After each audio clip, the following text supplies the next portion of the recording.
has had to adjust his original playstyle over time, but not to like his detriment. He's still trying to figure out where he wants to space a lot of these. I want to see like drive gauge assaults, because sometimes he won't go for the full combo. He wants to get rid of your drive gauge as much as possible, which has been a thing. And we haven't seen a lot of the throws come in, but now it's game time. We're going to see if CRAIME gets to push NuckleDu into this corner with numerous throws or not, right? NuckleDu already firing right back. Yo, we got to talk about the fact that NuckleDu Mai has very much stepped up and risen to the challenge. The combo pickup. This guy, NuckleDu, hold the fans, push to the corner. Do you see how airtight that is, by the way? The Ryu end boot just in case as the fan falls down.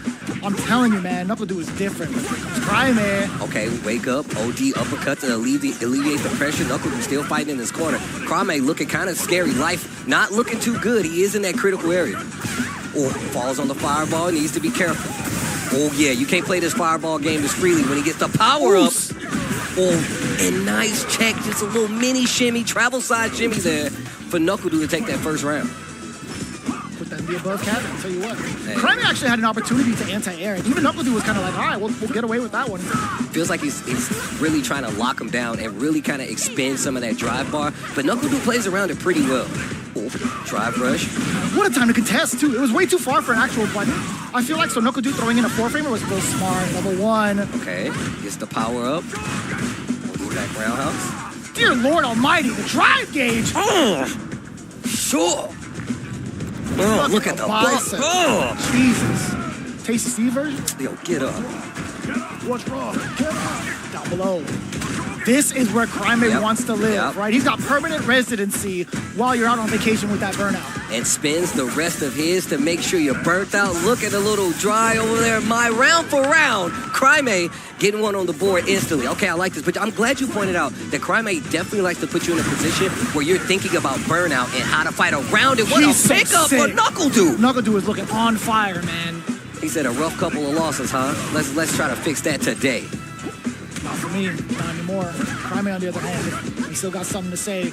Just above 50%. He doesn't want to let the fireballs rock just yet, right? He can't because of the level 2s that NuckleDu has in stock.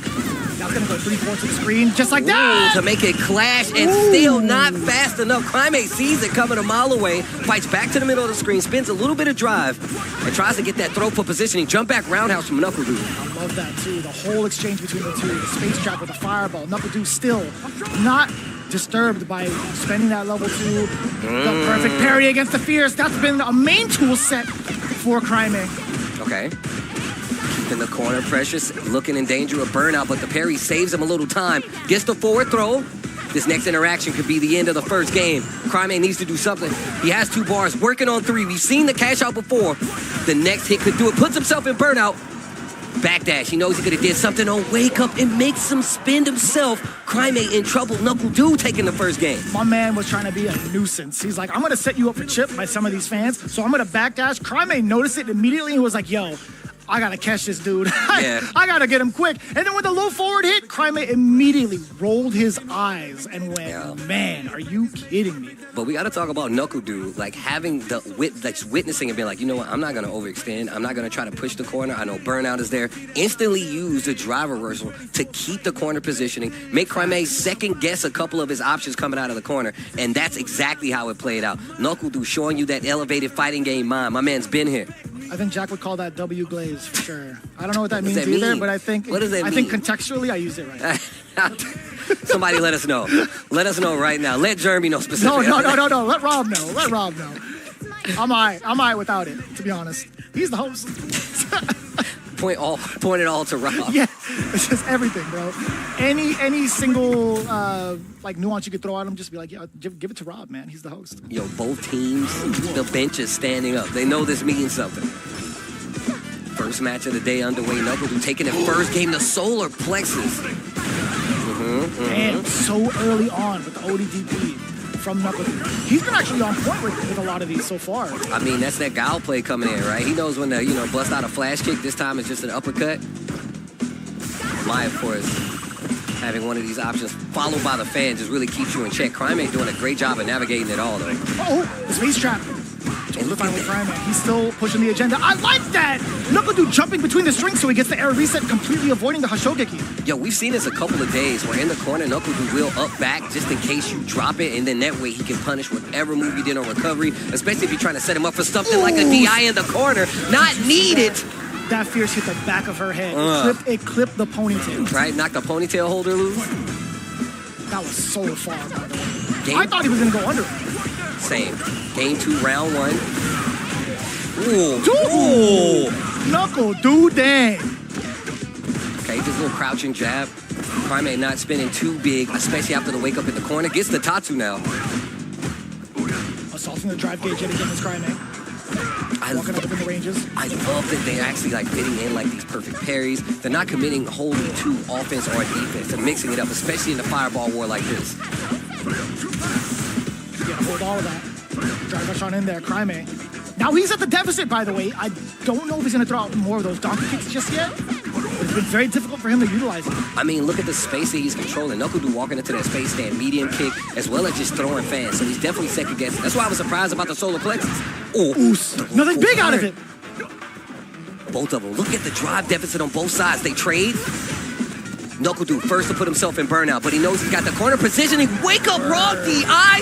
CRAIME spins it all second game. Gonna go to Red Rooster and CRAIME with the level 3 to close it out. It makes a lot of sense. After that back throw, you're still well within range for that DI. You throw that fireball, you are absolutely gonna get murdered. It's one of the things in this game you see a lot of people deal with, right? They know you want to keep the fireball pressured. If they know you're going to commit to it, wake up DI. It's probably your best option to deal with it, especially if they're in range. Yeah, so good awareness from CRAIME, making sure that he stays mentally prepared for anything that comes his way after that back throw, right? It's going to be like in a neutral phase most of the time. So if fireball comes out, you know for sure that NuckleDu's going to get checked. So with that in mind, NuckleDu, I wonder what he's going to be doing like further on to kind of like preserve his drive gauge even further. I want to know if he's going to be on the assault a little bit more for this game 3. What speed is NuckleDu going to play at going into this final game? Man, he has a really good skill at being like, hey, he knows when to press on the gas. He knows when to hit the brakes. I feel like that comes from him playing like the gal for so long. He knows how to stay in the shell. He knows how to down back properly. But you won't even have to charge a flash pin. Also being able to weave like block strings or connections just like this really comes with guile territory, right? Being able to convert off of like longer range booms. And it's like the reverse corner pressure, right? Instead of, you know, his back to the wall, it's him putting your back to the wall with Mai, and you're holding all these fans. Drive rush once again, and look at the drive bar on both sides, pretty low. CRAIME still with the burnout. With the crouch jab, and he checks it. Gets the donkey kick. This is not looking good for NuckleDu. And the burnout is imminent. The OD Hashogeki. I'm liking this. Match point now for CRAIME. Ooh, the interrupt on the overhead. Tried to start it off early. I'll take these powered up fans though. Perfect parry. CRAIME with the defense up until this point. It's starting to contest. He got so much drive gauge back, Steve. And starting to contest a lot more in the neutral game versus NuckleDu and the fans. NuckleDu in this Mai pressure. Holding his ground, though, especially fighting out of this corner. This is exactly what I was talking about. NuckleDu not overextending, able to close out once again. Every time CRAIME starts to push a little too much on offense, NuckleDu is there to check him, whether it's a fan, whether it's a low medium. He really does a great job of making sure you respect the space. Good to get the forward throw now. He's been mixing in a lot of these strings with some of these normals back in the fans, but I love this forward throw because of the pressure that it comes with now. CRAIME, how do you get yourself out? Fierce to let it ring. The trade, I think he could have done it a little bit faster with maybe a different normal. Level 3 right away off of the Hashogeki. We get that burnout state again. What are you going to do with it, though? What's wrong? Get up. Plenty of drive left on CRAIME's side. Of course, he's going to press it. NuckleDu checks it, though. Okay, gets the sweep. You don't want to be here versus CRAIME. There's the back throw. Another stun is imminent. He throws a fireball to call it out. Not close enough. Too far. Just shy. Uppercut. He tried to dive to throw off the anti-air timing back throw. NuckleDu gets the drive back. He's touching green again. Oh, he forced the burnout. CRAIME actually misses opportunity to parry. Gets the overhead. NuckleDu can close out. He's got 3 bars. Take him to the fan show, Mai Shiranui. And that's going to do it. Arm the Rebels indeed. NuckleDu taking the first team W. That's